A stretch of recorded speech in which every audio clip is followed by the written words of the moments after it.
चीज़ के हक में हूँ कि सदर साहब की तनख्वाह बढ़ानी चाहिए, इसलिए कि वो अरबपति खरबपति फकीर है, इनको ज़कात खैरात मिलनी चाहिए। वो दांतों का कीड़ा का इलाज करने वाला 8 सदर पाकिस्तान बना बैठा है, तो उसने फिर ऐसे काम ही करने हैं, उसकी सोच इतनी है, इनको शर्म आनी चाहिए। महंगाई नज़र आ रही है लेकिन उनको शर्म नहीं आ रही।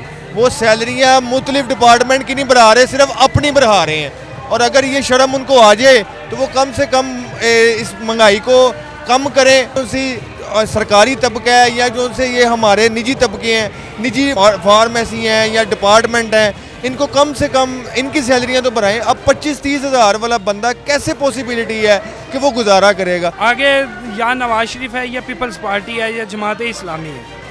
जमात इस्लामी किसके साथ बैठेगी? जमात इस्लामी किसी के साथ नहीं बैठेगी। जमात इस्लामी तराजू का निशान है उसका, वो हमेशा और आगे भी तराजू के निशान के ऊपर लड़ेगी।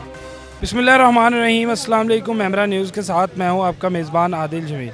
नाज़रीन, इस वक्त महंगाई के ख़िलाफ़ पूरा मुल्क सरापा एहतजाज बन चुका है। जगह जगह गली गली चौक चौराहों पर एहतजाज जो है वो जारी है महंगाई के ख़िलाफ़ और बिजली के ज़ायद बिलों के ख़िलाफ़। लेकिन इसके बरअक्स जो है वो कुछ अहम चीज़ें जो हैं आपके सामने डिस्कस करते हैं और उस पर अवाम का जो नज़रिया है वो आपसे डिस्कस करें। अस्सलाम वालेकुम। वाह, अच्छा सर, आप महंगाई के ख़िलाफ़ बाहर निकले हैं, लेकिन सदर पाकिस्तान चाह रहे हैं कि उनकी सैलरी जो है वो बढ़ा दी जाए और वज़ीर आज़म निगरान वज़ीर आज़म काकड़ साहब कह रहे हैं कि इस वक्त मुल्क में कोई महंगाई नहीं है और ये जो एहतजाज वगैरह है ये सब वक्ती है। मैं ज़ाती तौर पर इस चीज़ के हक में हूँ कि सदर साहब की तनख्वाह बढ़ानी चाहिए, इसलिए कि वो अरबपति फकीर हैं। वो दांतों का कीड़ा का इलाज करने वाला 8 सदर पाकिस्तान बना बैठा है, तो उसने फिर ऐसे काम ही करने हैं, उसकी सोच इतनी है, इनको शर्म आनी चाहिए कि लोग भूख से मर रहे हैं,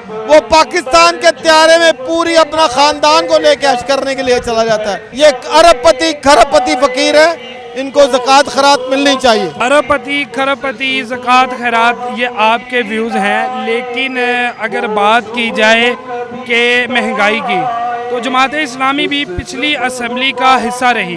उस वक्त क्यों न ऐसी कानून साजी की गई कि आज आने वाला जो महंगाई का तूफ़ान है उसको रोका जा सकता, या उसको कहीं ना कहीं पर जो है वो कुछ बंद ऐसे बांधे जाते हैं कि आवाम को इन मुश्किलात का सामना न करना पड़ता। पिछली हुकूमत में जमात इस्लामी का एक एमएनए था अकबर चतराली, और एक सेनेटर है हमारे मुश्ताक खान, वो दोनों पूरी असम्बली पर भारी थे।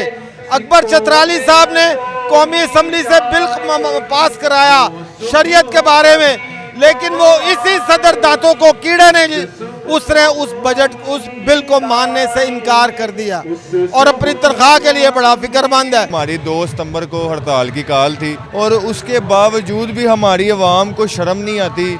अभी भी मैं गुलशन हावी, सांदा, इस्लामपुरा और मज़ीद ये सेक्रेटेरिएट का जो सा एरिया है, लोगों ने अपनी दुकानें और नाश्ते वाली दुकानें और मतलब मुख्तलिफ दुकानों में उन्होंने खोली हुई है, रश लगा हुआ है। अच्छा, इस बात से लग नहीं रहा कि जो ताजरों की एक हड़ताल की कॉल थी, जमात इस्लामी की हड़ताल की कॉल थी, वो फ्लॉप हो चुकी है, क्योंकि मुख्तलिफ इलाकों में मार्केट्स जो हैं वो खुली हैं, यानी कि अवाम इससे सेटिस्फाई है?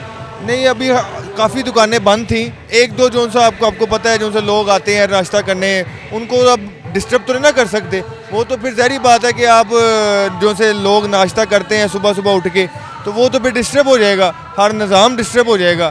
जैसे अनारकली है, बाज़ार है, उसको हमने नहीं डिस्टर्ब किया, हालांकि जो से फलूदे वाली दुकानें हैं वो इस साइड पे वो सारी बंद है, लेकिन वो ज़्यादा बंद नहीं है। सदर साहब कह रहे हैं कि मेरी सैलरी बढ़ा दी जाए, 2 दफ़ा 2 सैलरियों का इजाफा किया जाए, और वज़ीर आज़म साहब कह रहे हैं कि इस मुल्क के अंदर कोई महंगाई नहीं। ये बर वक्त एहतजाजात हैं, आप एहतजाज कर रहे हैं, आप सदर वज़ीर आज़म को मानते नहीं, या आप उनके महंगाई आपको नज़र आ रही है तो निकले? महंगाई नज़र आ रही है लेकिन उनको शर्म नहीं आ रही। वो सैलरियाँ मुख्तलिफ डिपार्टमेंट की नहीं बढ़ा रहे, सिर्फ अपनी बढ़ा रहे हैं।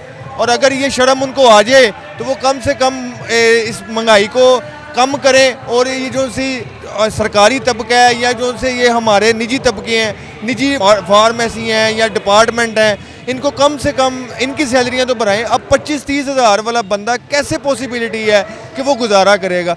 जहाँ पे 306 रुपये पेट्रोल हो गया और कम से कम मेरा नहीं ख्याल कि आटे का थैला आपको 2200-2300 से कम मिल रहा है। और चावल देखें आप कहाँ पे चला गया, 350 रुपये का। अच्छा, आप अभी महंगाई की बात कर रहे हैं। जमात इस्लामी गुज़िश्ता असम्बली के अंदर नुमाइंदा अपना रखती थी, सेनेट में नुमाइंदा मौजूद है।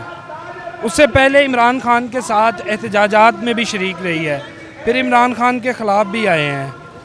क्या आपको नहीं लगता कि इस महंगाई के अंदर जमात इस्लामी ने भी अपना किरदार अदा किया?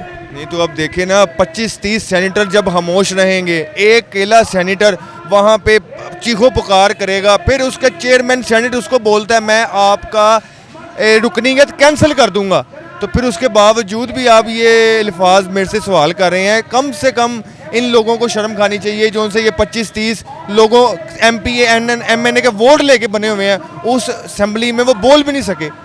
कैसा ये इनके जवाल, और कह रहे हैं कि फ़रौनियत छाई हुई है। यार हद हो गई है, छोड़ दें यार, बस कर दें। चेयरमैन सेनेट एक बंदे को रुकनीयत कैंसिल का कायर है, वो 5-25-26 लोग चुप करके वहाँ पे तमाशा देख रहे हैं और उनके पीछे वो जंग लड़ रहे हैं। आप कह रहे हैं कि चेयरमैन सेनेट जो है वो रुकनीयत मुअत्तल करने की बात करते हैं बोलने के ऊपर। जमात इस्लामी ने अभी तक इलेक्शन के हवाले से कोई इकदाम क्यों नहीं किया? सारा कुछ जमात इस्लामी कर रही है, ये इतना बड़ा प्रोग्राम कर रही है, जमात इस्लामी कर रही है। कौन है? PDM वाले किधर हैं? PTI वाले किधर हैं? तरीके लबैक वाले किधर हैं? कोई नजर आ रहा है आपको? अच्छा, आप एक ही जमात है। आप PTI का भी हिस्सा रहे, PDM का भी हिस्सा रहे, दोनों में से महंगाई जो है वो किसने ज़्यादा की? किसका कसूर है? किसको कसूरवार ठहरा? PDM का हिस्सा नहीं हम रहे, ना PTI का हिस्सा रहे हैं। हम तराजू के ऊपर हैं, आज भी कायम है, पहले भी कायम थे। लेकिन PTI की हमायत इसलिए करते हैं, वो KPK में या सिंध में हमारे साथ चलती है इलेक्शनों में। चेयरमैन PTI जो जेल में है, बाकी क़यादत आप कह लें कि बिखर चुकी है। आगे या नवाज शरीफ है, या पीपल्स पार्टी है, या जमात इस्लामी है।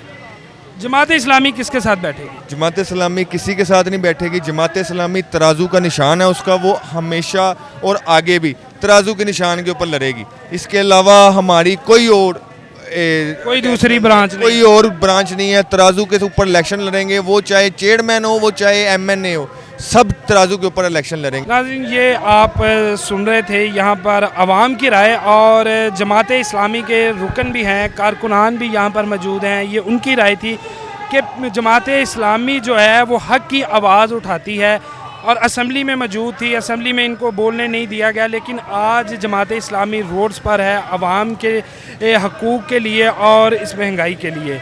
देखना यह है कि ये एहतजाज या इनकी आवाज़ कहाँ तक सुनी जाती है और कब तक इस पर जो है वो अमल दरामद होता है। इसके साथ ही मुझे दीजिए इजाज़त। अल्लाह निगहबान।